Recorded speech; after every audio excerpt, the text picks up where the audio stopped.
बड़े सारे लोग जो होते हैं वो व्रत करने को, कोई ऐसा क्रम करने को नाटक कहेंगे, ढोंग कहेंगे, या कहेंगे कि भगवान भूखे रहने से थोड़ी मिलते हैं।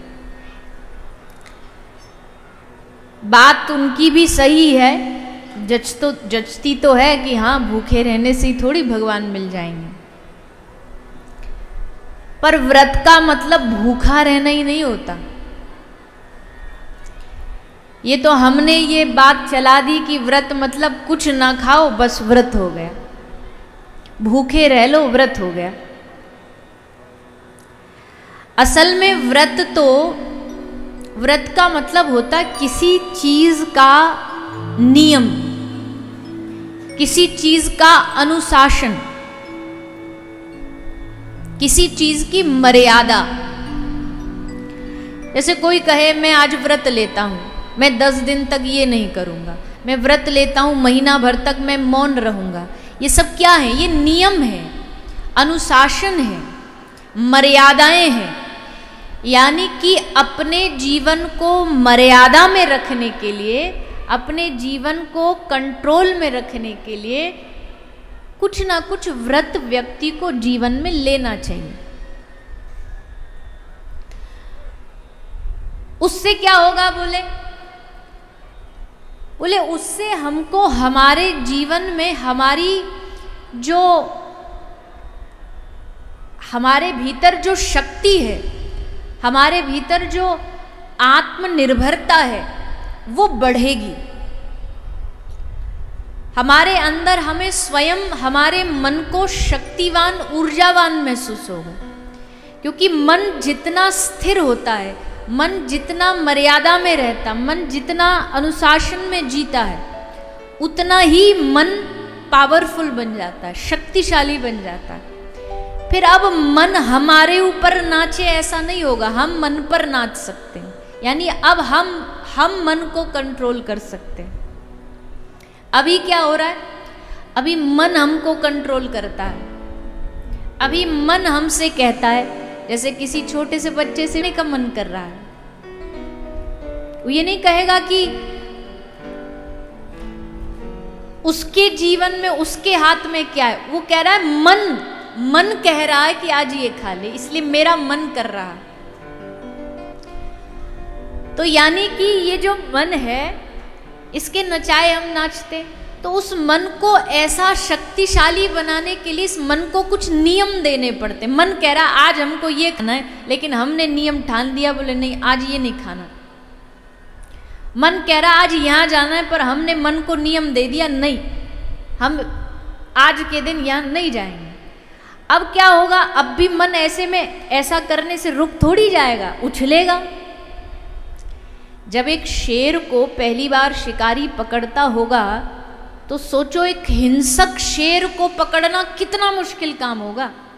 एक शेर जो आदमी को देखते ही, इंसान को देखते ही चीर फाड़ के खा जाए, उस शेर को पकड़ना, और बस पकड़ना नहीं, फिर धीरे धीरे धीरे धीरे उसको वश में ऐसा कर लेना कि अब वही शेर सर्कस में जोकर बनकर के खेल दिखा रहा है, वही हाथी सर्कस में जोकर बनकर के खेल दिखा रहा है। कुछ दिन तक तो उछलेगा, पर धीरे धीरे धीरे जब उसको 4 दीवारी में बंद करके उसको वश में किया जाएगा, तब वो धीरे धीरे शांत हो जाएगा। तो इसलिए व्रत का मतलब है कि अपने मन को कुछ नियम दो, अपने मन को कुछ मर्यादाएं दे दो, बाउंड्री दे दो, बोले इसको पार नहीं करना। अब उसमें एक नियम ये भी है कि अपनी रसना पर जीतो, रसना पर जीतो, क्योंकि दुनिया में सबसे खतरनाक चीज ये रसना ही है। रोज इसकी नई नई डिमांड होती है, रोज नई इसकी मांग होती है। उस पर जीत हासिल करने का एक ही तरीका है कि इस रसना को कहो कि आज तू ये नहीं खाएगा, आज तू ऐसा बुरा नहीं बोलेगा। बस खाने की बात नहीं है, आज तू ये बुरा नहीं बोलेगा, आज तू ये गंदा नहीं देखेगा। इसीलिए व्रत किया जाता है। बाकी तो भूखा रहना व्रत थोड़ी है। व्रत को एक नाम और दिया गया है, व्रत का नाम होता उपवास। उपवास का मतलब क्या होता है? कहते हैं ना आज हमारा उपवास है।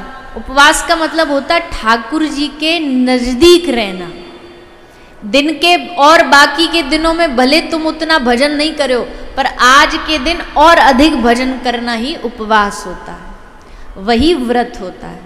भगवान को ज्यादा याद करो। अच्छा, फिर कई लोग कहते हैं जी एक आज हमसे तो व्रत रहा ही नहीं जाता, भूखे नहीं रहा जाता। तो भैया हम तो ये कहते हैं आजकल तो भगवान की कृपा से भूखे रहने ना रहने के ऑप्शन भी इतने सारे हैं। इतना लोग नॉर्मल दिनों में नहीं खाते जितना एकादशी के दिन खाते हैं, और ये कह के और खाते हैं आज हमारा व्रत है, आज हमारा व्रत है, आज हमारा उपवास है।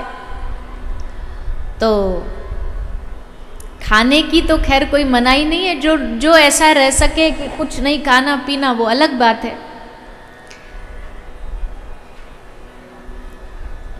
अब हमारी ये बहन है, हमने आपको उदाहरण दिया, अब ये भी बोलेगी हमारा बीच बीच में क्यों नाम लेते हो। पर अब सोचो बेचारी कुछ विशेष जानती भी नहीं, पर हर एकादशी निर्जला व्रत रहती है, एक बूंद जल भी नहीं लेती, और हमको भूख लगती है। बताओ, हम इतने बड़े होकर के बोले हमको भूखा नहीं रहा जाता। बहाने हैं ये सब, जब ठान लो तो सब कुछ हो सकता है। पर फिर भी हम तो चलो इतनी भी छुट्टी दे रहे हैं कम से कम के फलाहार भी करके करो, पर कम से कम व्रत करो तो, एकादशी करो तो, व्रत करो तो एकादशी का पावन दिन है। शास्त्रों में इतनी महिमा एकादशी की गाई गई है, भगवान की प्राप्ति का साधन एकादशी कराती है। तो आज एकादशी महारानी को हम प्रणाम करते हुए निवेदन करें कि आज हमारे ठाकुर जी की जो बाल लीलाएं हैं उनकी ओर हम बढ़ें, ठाकुर जी की ब्रज लीलाओं की ओर हम बढ़ें, उनका स्मरण करें, उनका श्रवण पान करें।